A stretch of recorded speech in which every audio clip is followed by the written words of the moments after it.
welcome to the Nehemiah Entrepreneurship Community Podcast. I'm your host, Patrice Tsague, and I'm here today with our legal counsel, at least on the estate side, right? On the estate side, John Boylston. Yes, absolutely. John is an attorney here in Portland, Oregon. He's also an entrepreneur business owner. I mean, John, you made partner at such a young age. I mean, you came out of college in less than 3-4 years, you made partner? No, not quite that quick. I've actually been an attorney 15 years now. Oh, 15 years? Yeah. It's been that long? Yeah, I started practicing in 2006. Oh, my goodness.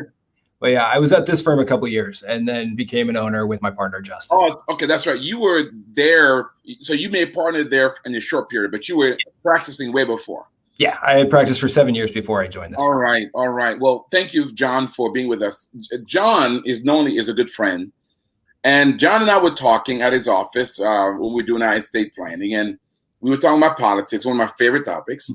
And John informed me that he was a Republican and he became a Democrat, and in part because of his frustration as to some of the challenges with our current president.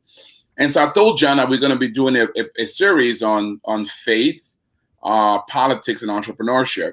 If he wouldn't mind coming and making the case for the other side. We've had John. Did you hear Jonathan's take from the other side? All right. I had a chance to listen to all of it. Yeah, he was pretty good. So hopefully you'll be able to match up to him.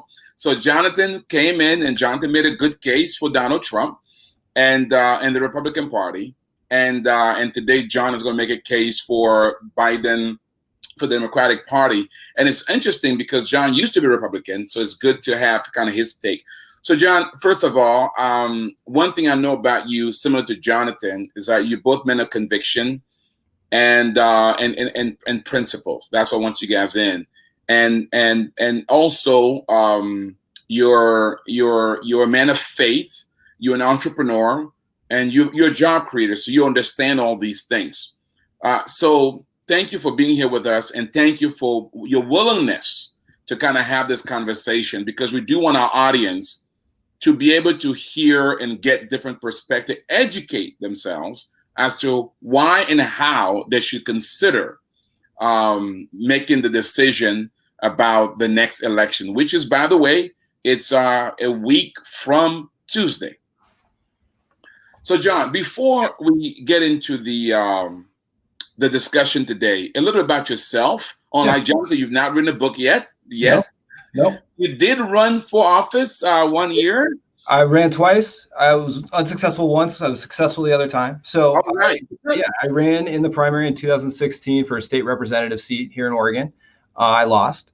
And then through that campaign, though, I met a number of people in the city where I lived, King City, and was encouraged to run for city council for an open seat there. And I was elected, served from 2017 to 2020 on city council. So I got to handle, local issues, which was an honor and a privilege to get to do that. I'm also a trustee at the Oregon Historical Society, volunteer on a number of other boards here in town. I'm a father to 2 wonderful children. We have a 3-year-old and now a 7-week-old. So didn't get a lot of sleep last night, but working on it.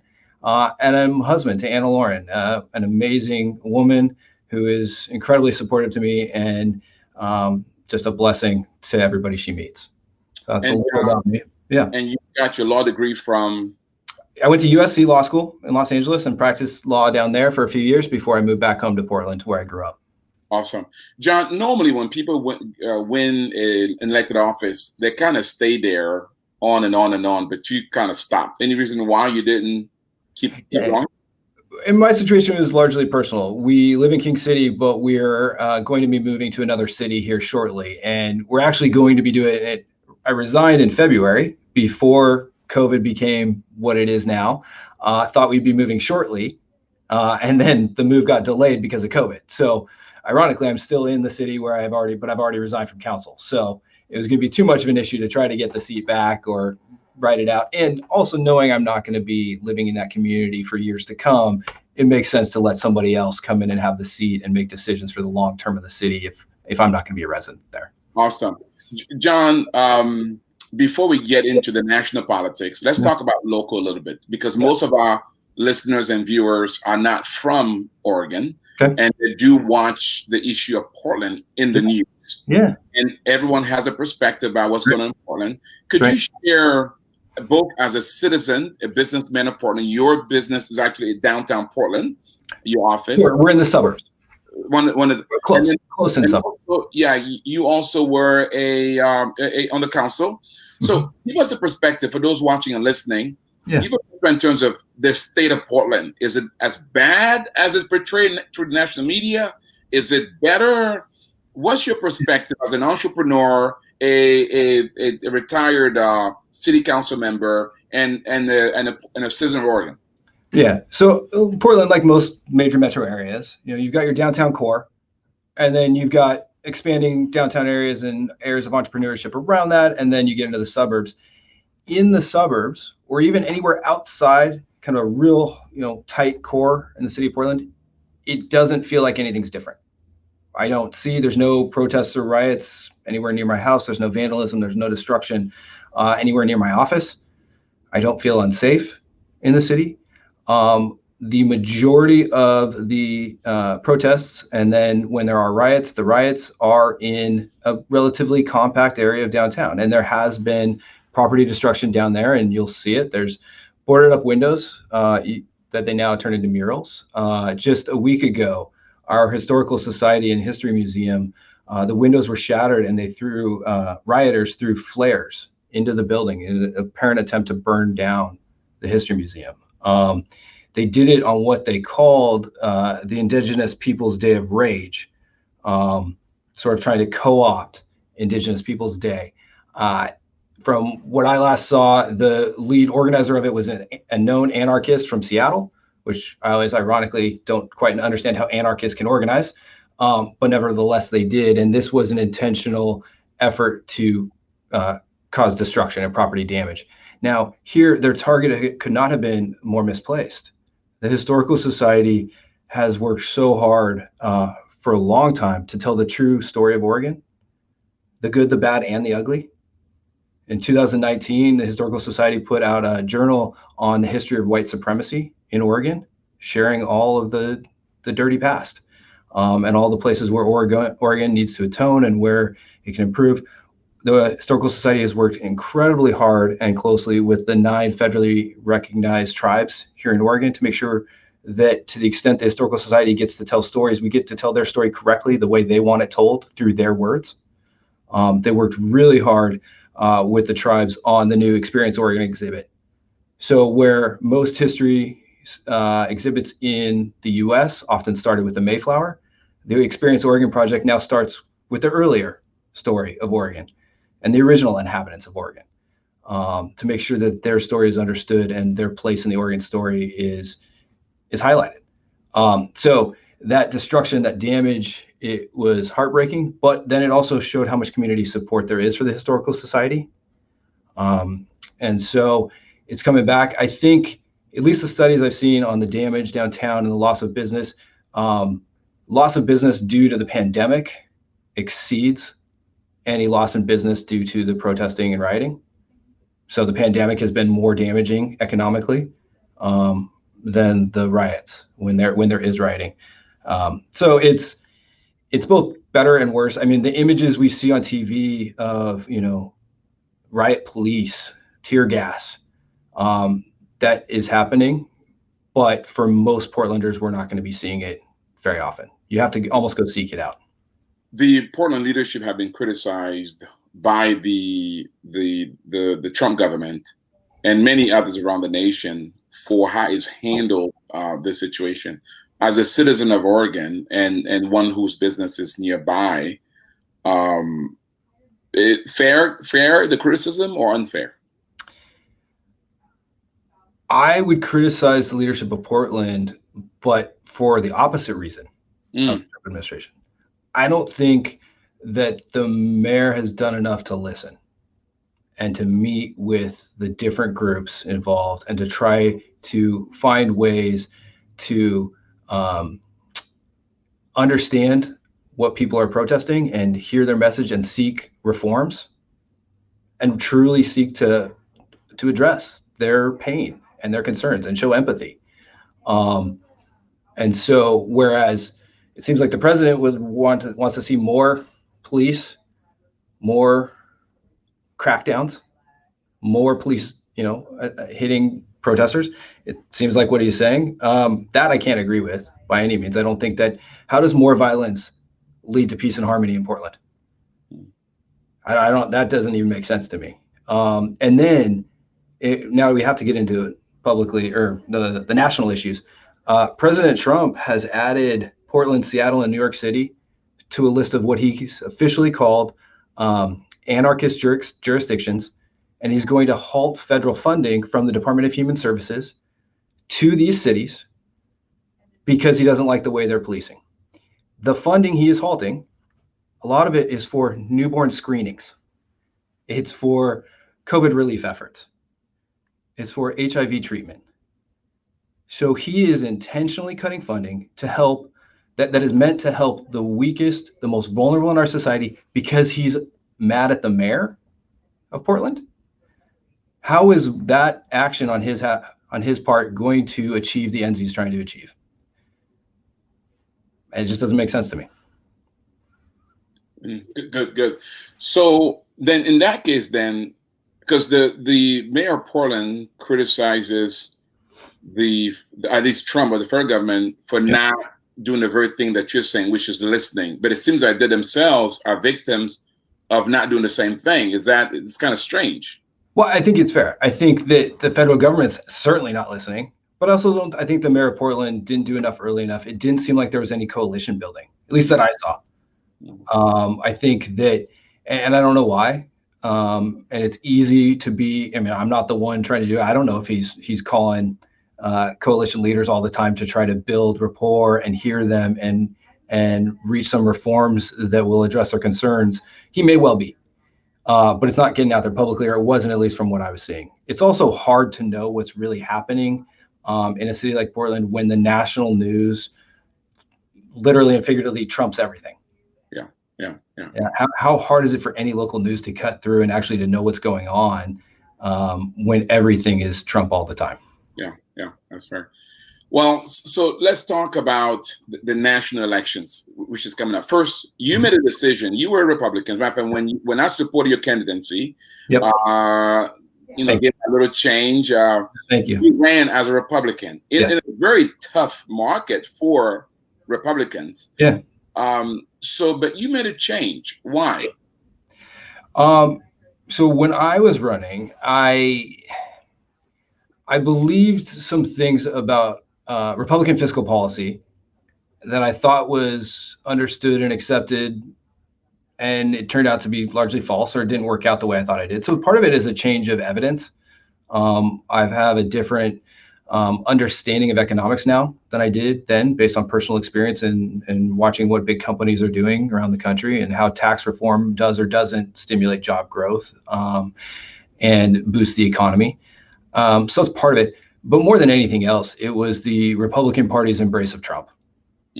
I think that, I was running in, my primary race was in May 2016. Trump was on the ballot here in Oregon at the same time. So I was knocking on doors, talking to Republicans every day, knocked on literally thousands of doors.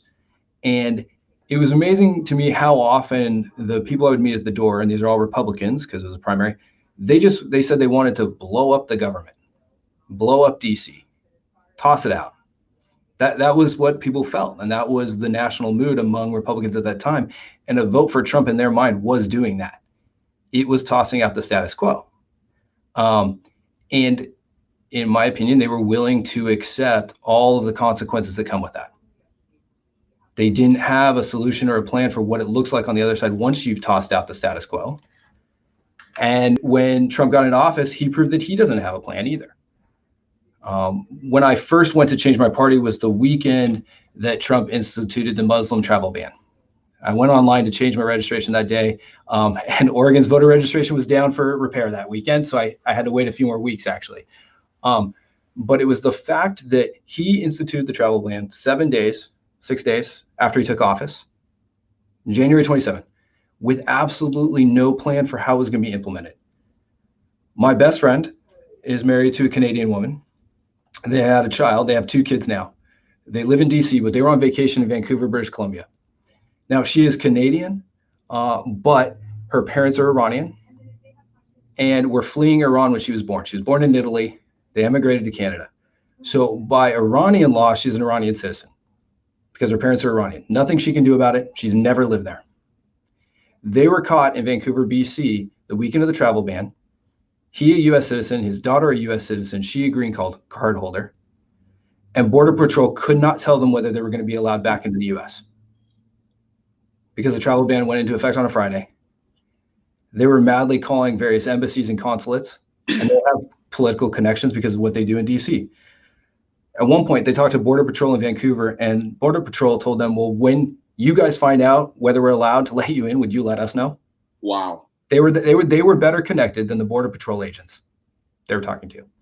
So when governing is hard and it takes planning and it takes people who are open to criticism and critique so that you work on a strategy and you compromise to get the best possible solution, and then it requires diligent implementation. President Trump got into office, wrote an edict to ban all travel from 7 Muslim countries. I just said, we're doing it, and didn't tell anybody how to implement it. And then we saw all of that, what fell out of that. I don't think it made our country any safer, right? So what was the point? What was the end game of that? And then he, has changed the travel ban over time from then. If you look up, there's articles about, I was just reading a story about a Yemeni woman whose husband was American. Their 2-year-old daughter had a fatal disease, was in a hospital at UCSF in San Francisco, dying. And the Yemeni woman was not allowed into the U.S. to say goodbye to her daughter. They would not grant her a visa because of the Muslim travel ban, because of her Yemeni citizenship. And there's thousands, hundreds of thousands of stories like this out of the Trump policies. And so to ignore the suffering of the most vulnerable among us to achieve whatever end he's trying to achieve, that doesn't align with my faith.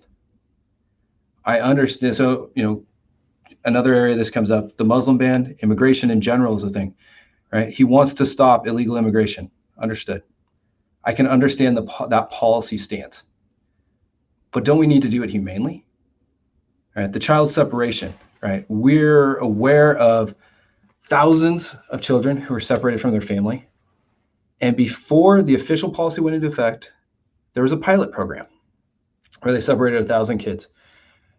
Attorneys appointed by the court have now reported back that 545 of those kids have not been reunited with their families because they cannot find their parents.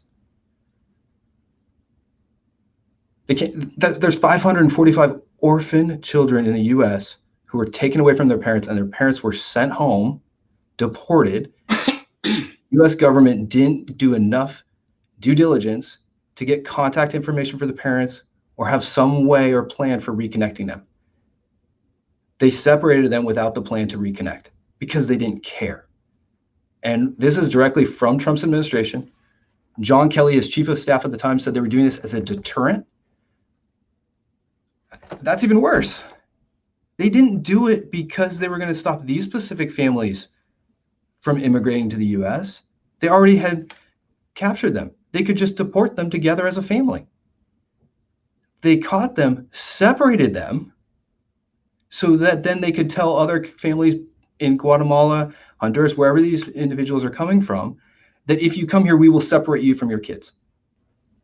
They used those thousands of kids as a deterrent to try to create legal immigration. Is that something we as Christians can accept? Can we are we allowed to seek our means or our ends by any means possible? We can certainly believe that we need to have a better immigration system and we need to stop illegal immigration. But are we allowed to pursue it by these methods? And these are the kind of questions I ask myself. I'm not speaking on behalf of my company or Democrats. I'm not a spokesperson. I'm not a PR guy. I don't have any role with the Democratic Party. But this is how I view the issues, and this is how I see the news. Mm-hmm. Can we accept what the Trump administration has done and certainly will continue to do in order to achieve their goals, whatever they may be? He certainly has no problem achieving his ends by any means necessary. But as Christians, can we? Good question. So, John, so our focus here is around how politics affect faith, entrepreneurship, and job creation. And so I'm going to kind of now get into how the other side you think will do that better. But before we do, one of the points you made was the fact that the Trump supporters wanted to vote for Trump when he first ran because they wanted to blow up Washington. Yeah. So, question for you. So that motivation actually, came from their frustration of how Washington was going. Mm-hmm. So could you then speak to that? In other words, what can those who are politicians, those who care, like you, I love history and I love the Republic, and I think that whatever we do, we have to do it in a way that's decent and orderly. Mm-hmm. But you do have to agree that career politicians have created an environment that frustrated many. Maybe the way they're going about it is not right. But could you speak that a little bit? I mean, what do you agree with? Maybe their frustrations, but maybe not their methods. I mean, certainly corrupt politicians. I mean, that's just expected at this point, right? How much respect, if you just think of a generic politician, take away their name and any personal identification, so we don't know who they are, and we might, any personal good feelings we have toward them. And if you just hear career politician, we just assume they're corrupt, right? That's the system we're in right now. We assume that they accept lobby money. And maybe I just personally think that way about, the system. I agree with you. I think that there is a large element of the system that needs reform. I don't know if it's term limits for Congress. I think that might help. I think there's a lot of people who have been there long enough, and you see at some point it seems like the effort to keep their seat outweighs anything else, right? In the original intent, it seemed, you had citizen politicians, sort of like when I was on city council. I had my day job. City council was just something I did part of the time to help out my community. I was trying to do it to serve the community. I wasn't paid, took a lot of hours, but it was volunteer work, right? So in a sense, yeah, right frustration, wrong solution in your view, in terms of Trump being the answer.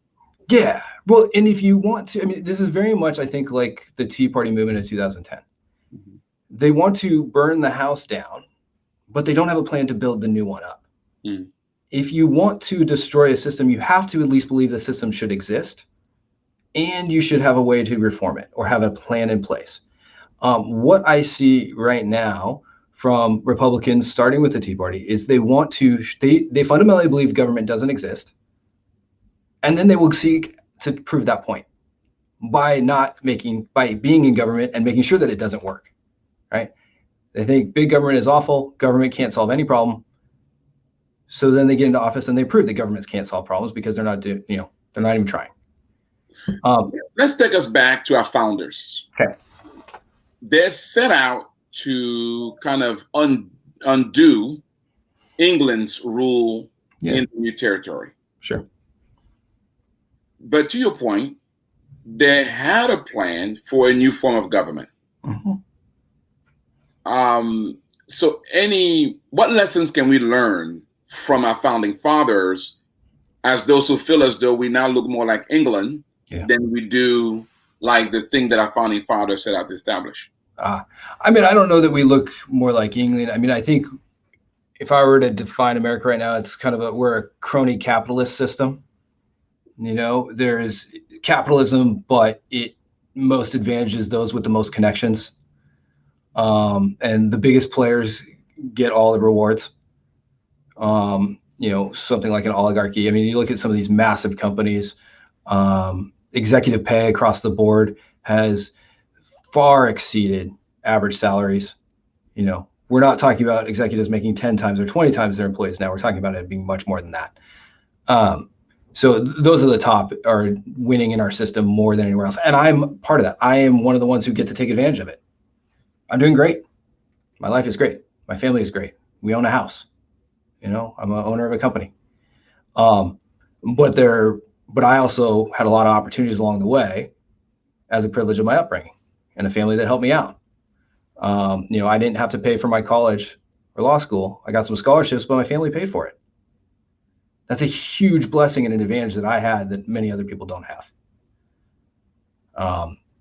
So getting back to, the system and what is good about the system, I think one of the things that is interesting right now to me, and this is going back to a point Jonathan made, in his three reasons why to vote for Trump, or three factors to look at: leadership, policy. What was the third one? That was really interesting to me. Judges. Yeah. Who the president is going to appoint as a lifetime federal judge was one of his three factors. And it was the deciding factor, because he gave Biden the win on leadership. He awarded the point to Biden on leadership. Mm-hmm. He awarded the point to Trump on policy, and then he awarded the point to Trump on judges. Mm-hmm. I think the founding fathers would be aghast. Why? Because the idea that the judges appointed by the president are there to support the president and the president's policies does not seem what it was intended to be.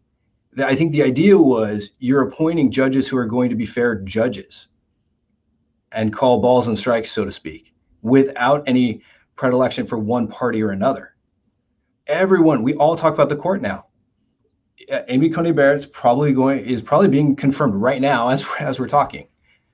Everyone talks about it being a 6-3 Republican court or 6-3 conservative court. We know where all the judges are. There's not even swing judges anymore. And the idea that it was so important for Mitch McConnell and the Senate they breached their constitutional duty under the Obama administration by refusing to vote on his judges. In the last few years of Obama's presidency, they held 106 federal judgeships open. They refused to vote on 106 different seats. That shrunk the court by 12%. There are only 880 judges. They refused to seat 106 of them so that they could hold those seats to be nominated by the next President Trump. So Trump gets to put his thumb, his whole hand, his elbow, stand on the scale and add 106 judges who he believes are going to vote with him. And when Republicans did that, it allowed, if you're going to hold the seat open, the Constitution says advise and consent. It doesn't say you get to choose whether to vote them up or down or not. You're supposed to have the vote. You're supposed to do it. They chose not to do it. So they breached that constitutional duty, held 106 seats open. When they did that, they had to make sure that it was worth that payoff, right? So they had to make sure they got 106 judges who would do exactly what they believe is the right thing. So now, effectively, the third branch of government is explicitly political now. Let me ask you a question, though. Yeah, so it is no longer independent. Doesn't the other side do the same thing? I would say that, to some extent now, I think that we are going to continue. It's the pendulum that swings, right? Republicans pull it one way, Democrats are going to counterbalance by pulling it the other. I think we need to take a good look at this whole system and see if it's even correct. Joe Biden, in his recent interview, wants to do a bipartisan panel, Democrats and Republicans, and look at what we need to do to fix the judicial system in the sense of we can't be holding seats open until the next president. We can't make it about which president's appointing the judge. We need to, if they're a reputable jurist, Senate should vote on them up or down, give them an up or down vote. I don't think it's equal both sides. I think that certainly Democrats are going to appoint judges who they feel align with their views. But I don't think that they are going to, at least they hadn't to this point, they never denied George Bush 100 seats. I see. And that's a good point. But my question, though, to you is that when you think about a president, whether it's Obama, Bush, Clinton, wouldn't they kind of select particular Supreme Court judges based on who they perceive interpret the Constitution the way they and their supporter believe is the most appropriate way? Wrong or right? The last example we have is, who did Obama nominate? Merrick Garland. By all accounts, a very moderate selection. right? If you look at Merrick Garland's judicial record, he's not an extremist. He was not a partisan. He did not, the last three out of the last four justices appointed by Republicans worked on the Bush v. Gore case on the side of Bush. These were partisan lawyers who then rose up through the judicial ranks. Merrick Garland was, at least is my understanding, was much more moderate. So your concern is, in a sense, you feel because the Republicans or the right accuse this of the left in terms of using the courts as a to rewrite the Constitution. Yeah. You're saying that you feel that that's true more so on the other side. I don't want to get into the rewriting the Constitution piece of it, the originalism versus, I mean, that's a whole long judicial debate on philosophy and all that. I think originalist judges tend to reach the outcome they want to reach. I think they reach the outcome first and then they figure out how to fit it into their framework of judicial philosophy. So I think there's no way to get truly a judge that doesn't have any context or bias or perspective. Of course, these are human beings. But I think if they're like a Merrick Garland, if they are qualified, they should at least be considered by the Senate. That's what the Constitution calls for. And if the Republicans are such originalists, how are they able to deny that section of the Constitution that says the Senate shall advise and consent to the nominee? So your biggest issue is what they did to Obama, which in a sense is now even hypocritical, what they're doing right now with Bush. Well, if we want to get into hypocritical, Lindsey Graham and 40 other Republicans said, if there is an opening on the Supreme Court in the last year of a presidency, you shall not appoint somebody. We will not vote on somebody. That's what they said for Merrick Garland's seat. Lindsey Graham said, use my words against me. Yeah. Now he pushed forward the nominee. So let's get back to faith on that. Yeah. By any means necessary, again, why can't, I understand why people support Trump. Some people, for people who, if I've got clients who are very, high net worth, and their estates will save millions of dollars under the Trump estate tax reforms, literally millions of dollars that will go to their kids instead of the government. If you want to vote for Trump because of that, I understand that. You're voting your personal pocketbook. Fine. But you don't then need to pretend like everything else he does is great. Sure. You don't need to defend the guy. Politics now in our country, it feels like everybody's picking up a jersey and everybody's fighting for their team when we should all be fighting for the American team and having discussions about policy. So here's what, in a sense, you're saying, look, it's okay to vote for Trump for any personal reasons, but it's not okay to then justify everything he does because you're trying to support why you're voting for him. It's like everybody I talk to, it feels like everybody is a part of the PR wing for either the Democratic Party or the Republican Party. Fair. I have a very hard time getting anybody to engage with me on a conversation of what do you personally believe? Just don't worry about the talking points. Yeah. Don't worry about that. Just what do you believe? One of the questions I've been asking myself, and I would love to get more honest feedback from other people. Patrice, who do you think Jesus would vote for? Is that an actual question? That's an actual question. Yeah. The question, personally, and this, some may not necessarily like this. I think that Jesus would not necessarily vote. I agree. That's crazy. No, that's the answer I've come back to again and again. I have a huge respect for, Mennonites and different faiths that often opt out of the political process or choose not to vote for the sake of their faith so that they can have integrity. I agree. I don't think Jesus would endorse anybody or vote for anybody. Right. And yet we've got was it Pat Robertson out there saying that God has ordained Trump for a second term, and this is what God wills. How can people, I don't know. So let's talk about that. So let's get into the faith element. You're a man of faith. So the argument and you heard Jonathan make the argument that many Trump supporters will say, but John, the issue is when it comes to things like abortion, mm-hmm. Yes, family values, yeah, and things that, and in some cases they would also say the discrimination against people of faith. Okay, that yeah. We believe that Trump is, despite his behavior, despite whatever, but we believe that he's the best man to support and stand for those things, while the other side will go the opposite. What do you say to that? So I reject the premise that Trump is the most pro-life president ever, the way Jonathan said. I will agree Trump's policies and the judges he's nominated are avowedly anti-abortion. But I don't think you can claim that anti-abortion and pro-life are the same thing. Right? I agree. And if that is the number one reason why somebody votes, if they're 100%, their first through 10th priority is being anti-abortion and ensuring that everything possible is done for that, then I can understand logically why they would vote for Trump.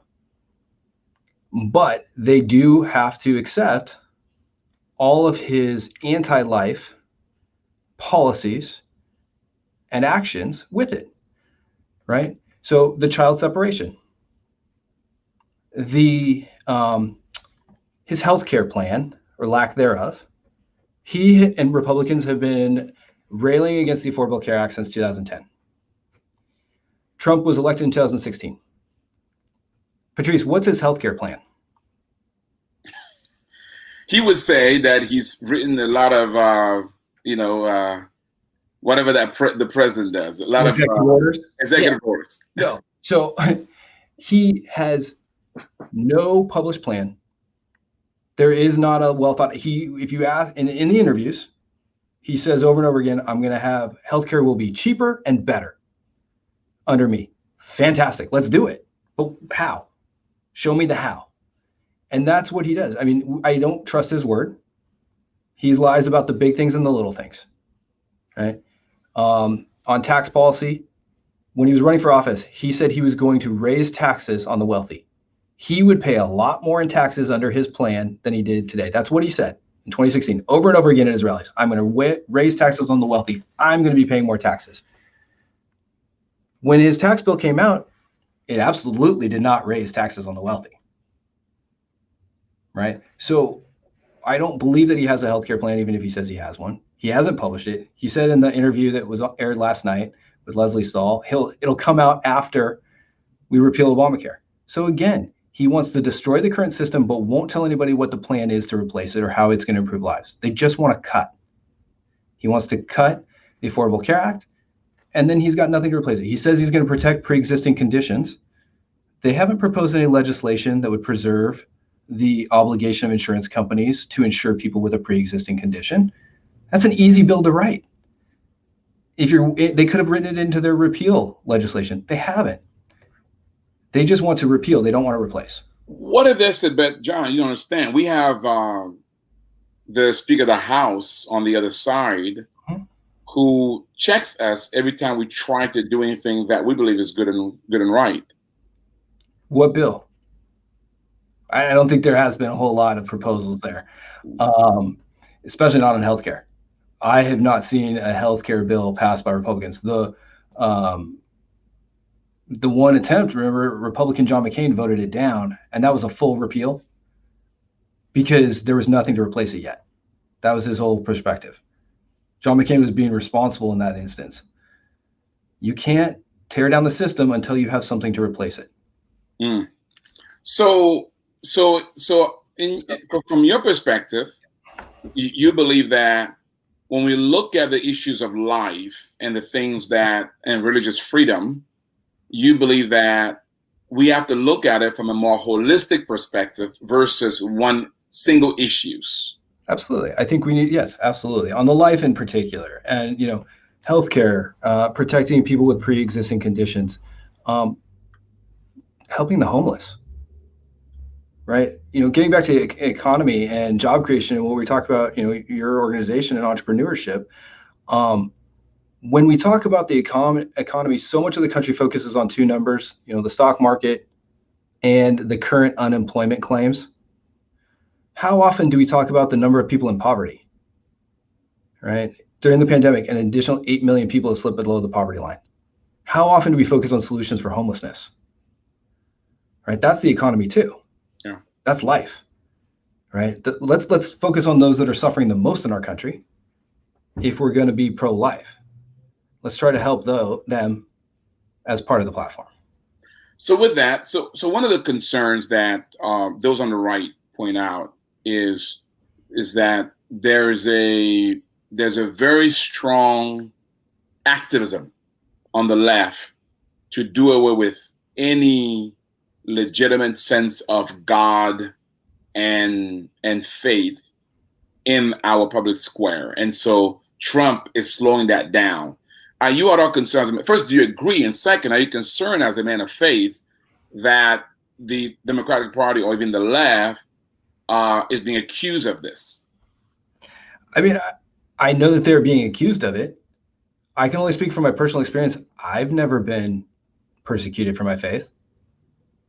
I've never been, no one's ever stopped me from living my life the way I believe I should. Our money says under God and things like that. I mean, I don't know what the culture war component of the war on Christmas idea. Those were individual private companies that made that decision that they didn't want to say Christmas because they wanted to be more inclusive and speak to a broader public and be more generic, right? Less powerful, certainly, and more generic, right? The more generic we are, the less power we have, the less meaningful we are. But who's looking to Starbucks for meaning in life? Right? The Christmas cups or having it say Merry Christmas. Like, if whether or not a private company uses the word Christmas or talks about faith has no bearing on my personal faith. It doesn't impact me one way or the other. Right? So I don't know. I mean, the persecution of Christians, it's happening around the world. I can only speak to my own personal experience. I have not experienced it personally in the US. And I'd be curious to hear the stories of those who claim personal persecution. Are there examples that you're aware of? I mean, the only thing that even comes to mind is the cake baking, right? 2 instances, one in Colorado, one in Oregon here. Christian bakers, under the laws of their states, were not allowed to discriminate and refuse to serve someone based on their sexual orientation. Right? That was the law. Like, if you're going to engage in the public sphere, the public market, and get the protection of the laws of the state you're in, you have to serve everybody. Right? You serve without discrimination. I mean, I understand why the states have taken that position. I understand on the other side too why the bakers feel the way they feel about that, and I understand how that puts them in a difficult position. So, but then I get back to kind of the question I often think about is, as Christians, what are we allowed to do or not do? Where do we engage? And for them, if not all avenues are available, right? So if they feel that baking a cake for somebody is against their faith and the state says they'd have to do it, maybe they can't be a baker. So you're saying as Christians, we have to be willing to accept certain consequences for our faith as we engage in the public square. How often did Jesus talk about sacrifice? Right? So would you say that American, to a certain extent, we're kind of taken for granted, given our history, that there is and will be a level of persecution for living out our faith in the general marketplace? Because historically, America have not been as, one would say, as more very pro-Christianity in all of our processes, and it's weaning down a bit. Is that kind of your position? Yeah, sort of. I mean, the Constitution was written to explicitly state that there shall be a separation between church and state. There was not going to be any official religion, largely because of, the first immigrants who came here suffered religious persecution at home, and so they came to the U.S. and so they wanted to have separation of church and state. But there was never there wasn't a whole lot of pushback on that until more recently in some of the culture wars, I think, that people are trying to instigate. Because now they actually have to address, what does that mean? There is separation between church and state. The state cannot preference one religion over another, right? And we agree with that. But are we willing to live with what that means? Yeah. We don't get everything. Let's talk about entrepreneurship. So the case is also being made, Jonathan, that if your guy wins, that will hurt business. Taxes will go up. That impacts job creation. You're an entrepreneur. You're a business guy. Mm-hmm. Do you agree with that, or why not? Yeah. So first off, my understanding of the policy, and again, I'm not from the campaign. I'm not speaking for Biden. All I know of the policies is what I can read out there. If taxes are only going to be raised on people making over $400,000 a year, so it's only high income earners that are going to be taxed additionally, the rate is going to go up, but it's not going up to, the historic highs of the 70% bracket. It's going to be, a few percent more than it was before on the income over $400,000. My understanding. As a business owner, that is the last thing I think about in terms of our hiring, right? What drives hiring in our firm is whether we have services that people want to pay for. And are we better at creating the services, and how can we do that? Now I'm in a personal services business, right? So our overhead is low compared to many companies. But if the taxes are raised on high income earners, that will not affect the hiring. I would say, for our company. I don't really know how it affects others. I understand if they say the corporate tax rate goes up, but how many corporations pay the full corporate tax rate to begin with? Right? It's relatively low, especially the biggest companies. We see the headlines, Amazon, how much are they paying taxes? That kind of thing. And if the money is being used to pay for economy building tools, I think it will actually make all of society better off. I think the economy is actually going to get better.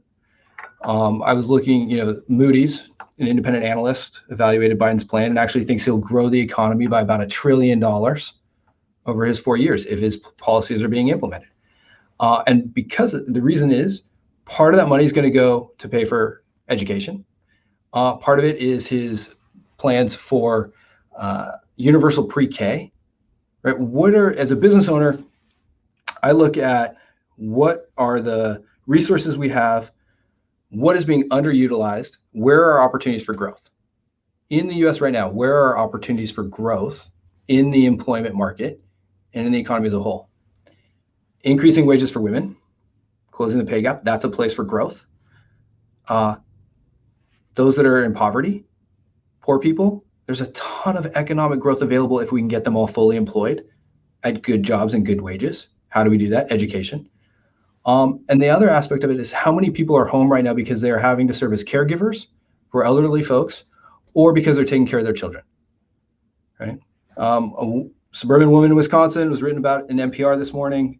She got laid off at the beginning of the pandemic because her job and her industry can't really survive in this economy or under the pandemic. She's been looking for jobs at $15 an hour. If she took on any job at $15 an hour, she would net $30 at the end of the week after having to pay for childcare.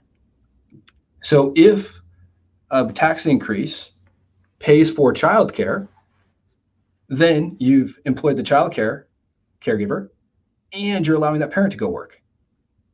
Right? Now that's two people who have jobs in this economy. So I think that too much focus, trickle down economics doesn't work. I think that that's part of why I changed parties, is coming to that understanding. Took me a long time. But seeing the glut of cash held onto by Apple and some of the biggest companies as they came out of the last recession, that money did not trickle down it went to executive pay, stock buybacks, and shareholders, which are fine uses for a private company.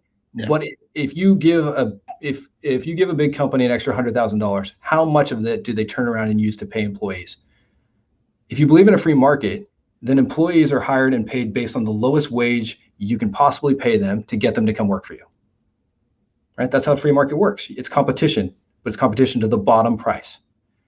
So when you give a company more money, that doesn't make it immediately that they're going to pay their people more. They would only have to pay their people more if if everybody was fully employed and they couldn't get employees. Yeah.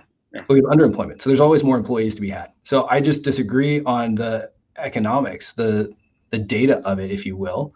I think we need to put more resources and dollars toward the bottom of our economy and building up those who are suffering, helping people get back to work, helping educate people for the 21st century jobs, more caregivers so more people can work. I think if we put money there, the overall economy will grow much more than if we just cut taxes or keep tax cuts for the rich. John, one of the other arguments is this whole idea of socialism. The accusation is that the Biden presidency, not necessarily because of Biden himself, but because of the strong influence of the far left in the Democratic Party, will pull the country more and more into a socialist society.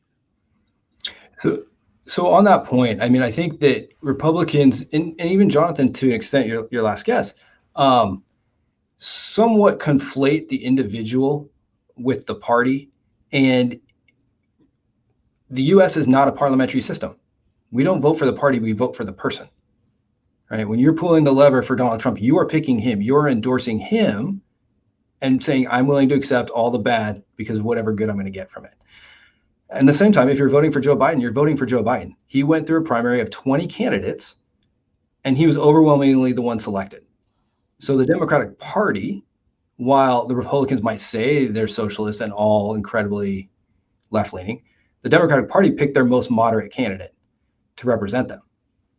And Joe Biden is a moderate. I mean, he's going to try to work in bipartisan ways. He believes in institutions, and he's going to try to uphold those, at least from what I've seen, at least from his interviews, and his policies that he's put out there on his website, and elsewhere. So I think that the idea that Democrats are socialists, obviously Republicans use that as a smear word. They mean it as, they're trying to slander Democrats, and they use it in the worst possible meaning, right?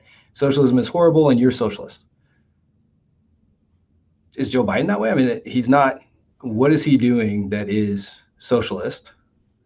And he is not his party.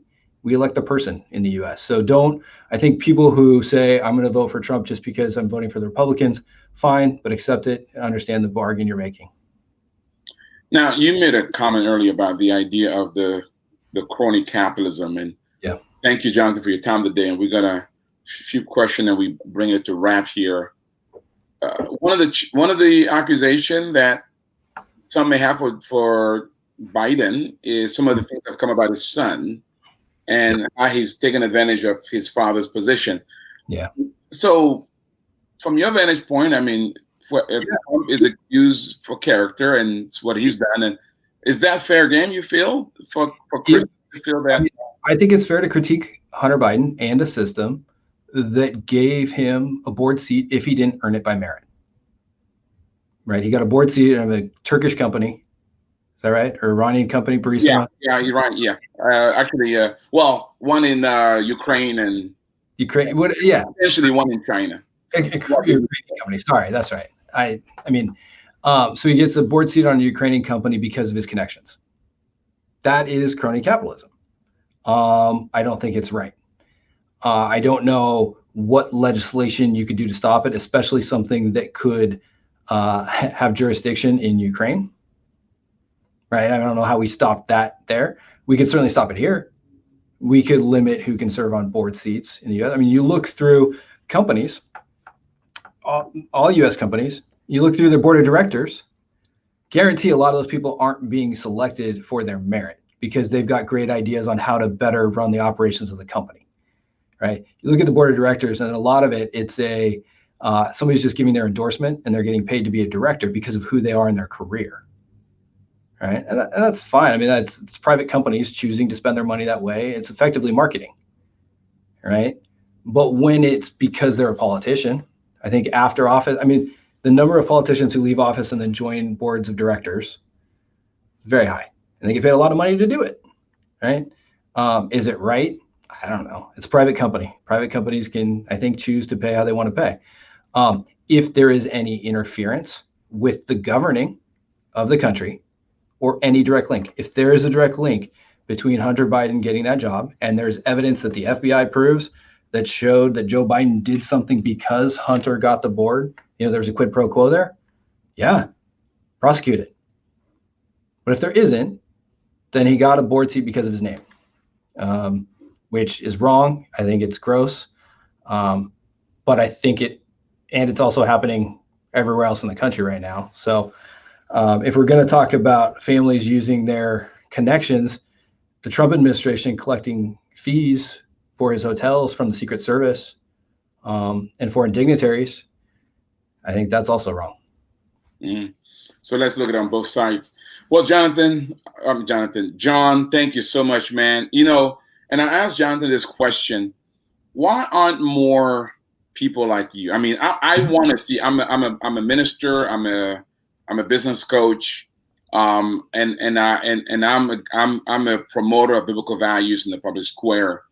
Why aren't there more Johns and Jonathans in the arena? You kind of got your toe in the arena. Yeah. What has to happen? I mean, you have to admit, though you and Jonathan do not agree on some of the policies, but you have to admit that his approach was kind of like yours. He made the case for his side. Do you think that as a competitor or as a player in the arena, that you appreciated the way he came across? Yes, I respect the way he addressed it. I respect the way he looked at it, and it was logical to me what he was saying and how it justified his vote and what he thinks people should do. And you did the same thing. My question is, why not more of you guys? I mean, why don't we see more John Boylston and Jonathans in the arena?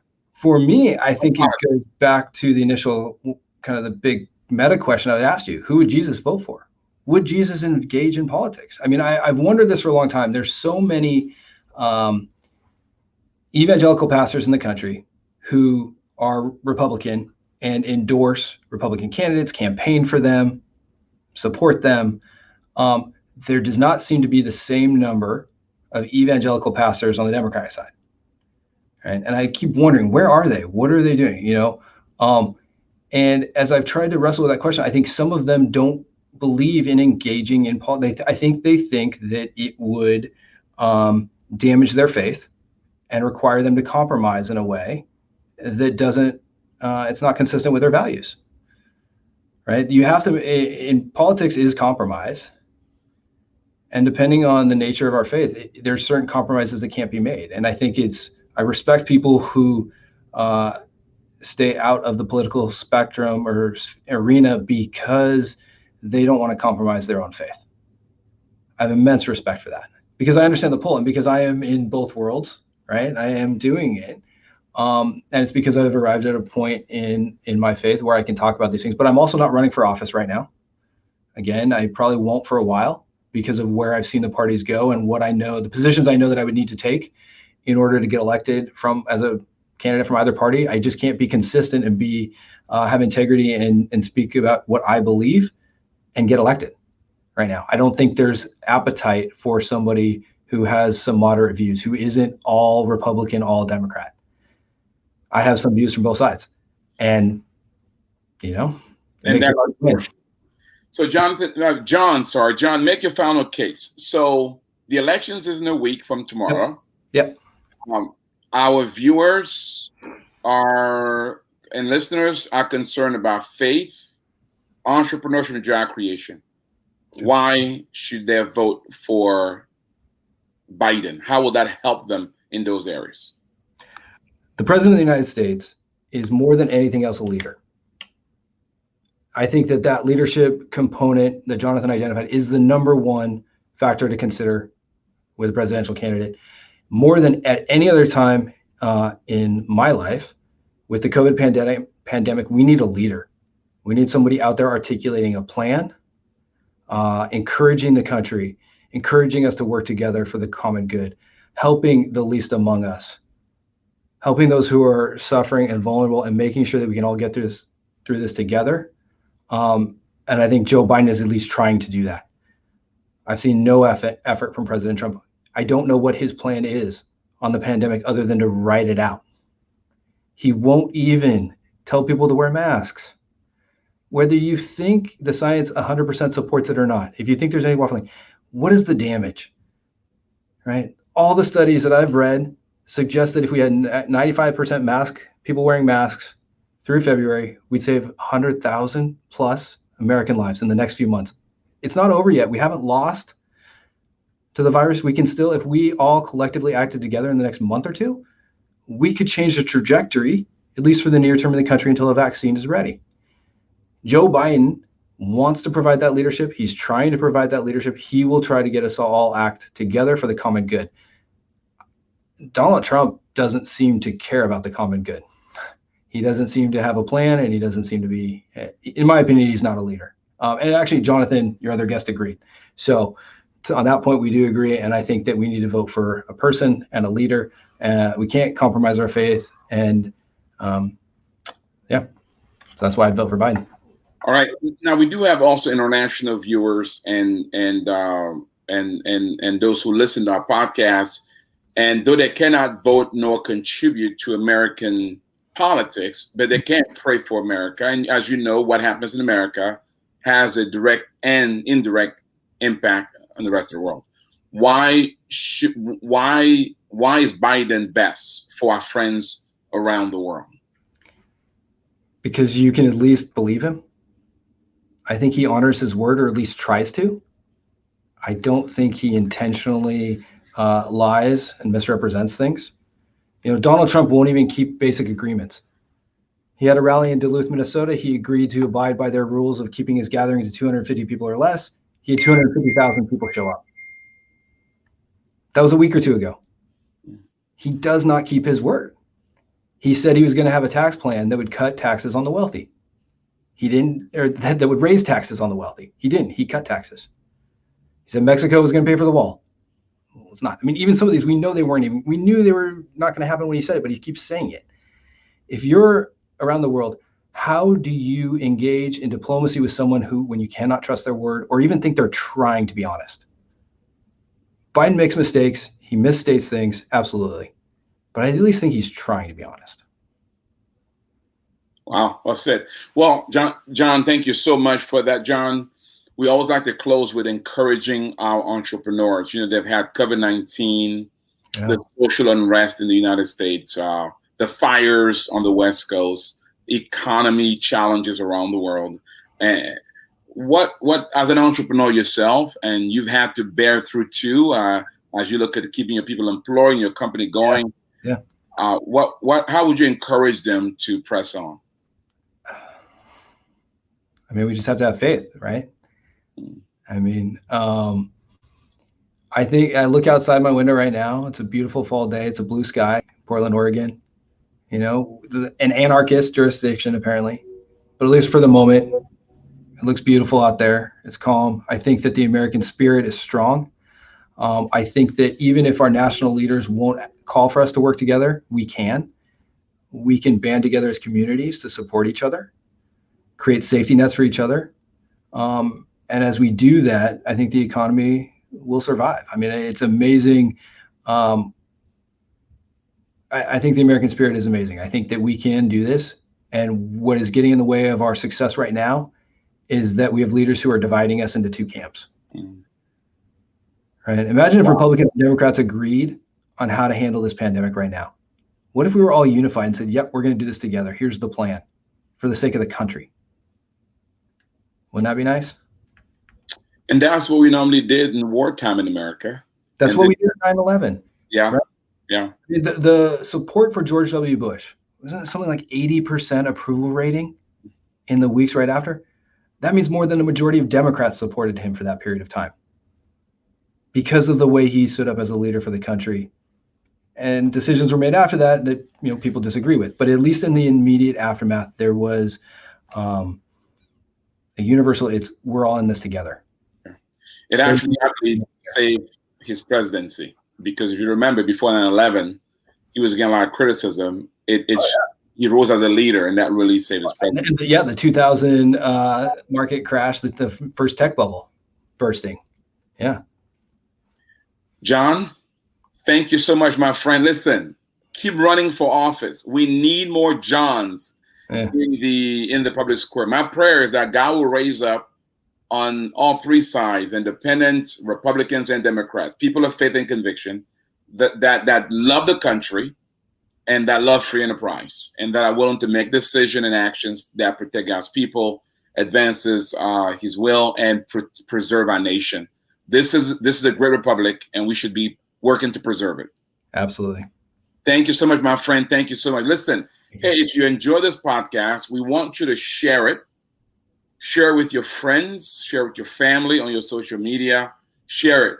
If you know people who may be discouraged right now, share this, that they can hear from a citizen, John, an entrepreneur, a lawyer, one who has no dog in the fight, just making a case for his position, how he feels. You know what? We ought to be able as Christians to have dialogue. Some of you may not like this particular program because you said, Patrice, why do you have John here? You know what? I believe that we should be hearing from men of goodwill from all sides, so that at the end of the day, we can make decisions based on conviction. You may not like the fact I had Jonathan here, and because you feel that Patrice, he's a pro-Trump guy. We ought to hear on both sides. What I like about these two men, they're men of conviction, men of faith, and they're able to make a case without demeaning the other side, or without somehow feeling as though you've lost your faith because you choose one side or the other. Let's engage. With that said, please vote a week from tomorrow, because again, even though I don't think Jesus might participate as we think he might today, but if he gives the conviction to, go for it. And I also believe that if you don't want to vote based on conviction, don't. Right. But don't do it just because you don't know what to do. Do your homework and seek for conviction. If you have the conviction, go for it. Don't compromise yourself. Say it again, John. Don't compromise yourself. There it is. There it is. There it is. Good. Well said. And if you want more information about the Nehemiah Project, about how we can serve you as an entrepreneur, visit our website, NehemiahEcommunity.com, NehemiahEcommunity.com. On our website, you can learn about our training program, biblical entrepreneurship, identity and destiny, and the like. You can learn about our coaching program, how we can come alongside you and help you, coach you in your business to go to one level to the other. You can learn about our access to capital, how we can provide capital to help you with your business, or how you can join our community, one of the fastest growing entrepreneurship community in the world. Asia, Africa, Europe, Latin America, North America. You'll find an entrepreneur from all parts of the world there. Join us, and together, let's transform the world. With that said, let me pray for you. John, thank you again. Let me pray for you. Father, may the Lord bless those who are listening. May you, oh God, right now, bless them to know their talents, their gifts and skills, and to be able to use them faithfully in the way that enables them to one day hear those words, just as you are saying to John right now, well done, good and faithful servant.